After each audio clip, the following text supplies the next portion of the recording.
ஜெயலலிதா ஜாமீன் மனுவை அக்டோபர் 17ஆம் தேதி விசாரணைக்கு எடுத்துக் கொள்ள உச்சநீதிமன்றம் முடிவு செய்துள்ளது. வரும் வெள்ளிக்கிழமை வரை சிறையில் இருந்தாக வேண்டிய நிலைக்கு ஜெயலலிதா தள்ளப்பட்டுள்ளார்.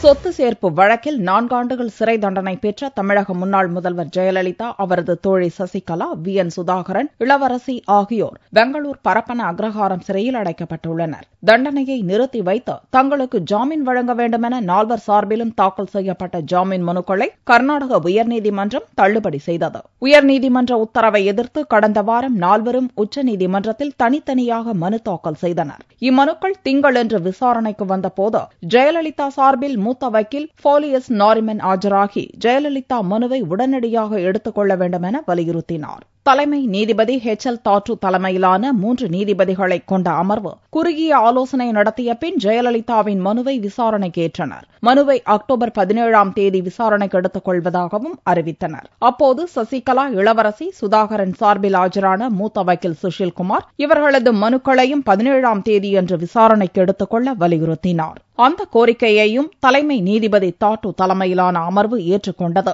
உச்சநீதிமன்றத்தில் ஜெயலலிதா தாக்கல் செய்த மனுவில் அவரது வயது மற்றும் உடல் உபாதைகளை கருத்தில் கொண்டு தண்டனையை நிறுத்தி வைத்து ஜாமீன் வழங்க வேண்டும் என வலியுறுத்தப்பட்டுள்ளது. விசாரணை நீதிமன்றத்தின் தீர்ப்பை எதிர்த்து தாக்கல் செய்யப்பட்ட அப்பீல் மனு உயர்நீதிமன்றத்தில் விசாரணைக்கு ஏற்கப்பட்டதுமே ஜாமீன் வழங்குவதும் தண்டனையை நிறுத்தி வைப்பதும் இயல்பான நடைமுறை என்றும், மற்றபடி அப்பீல் மனு தாக்கல் செய்வதே அர்த்தமில்லாமல் போய்விடும் என்றும் உச்சநீதிமன்றத்தில் தாக்கல் செய்யப்பட்ட ஜெயலலிதாவின் மனுவில் வாதம் முன்வைக்கப்பட்டுள்ளது.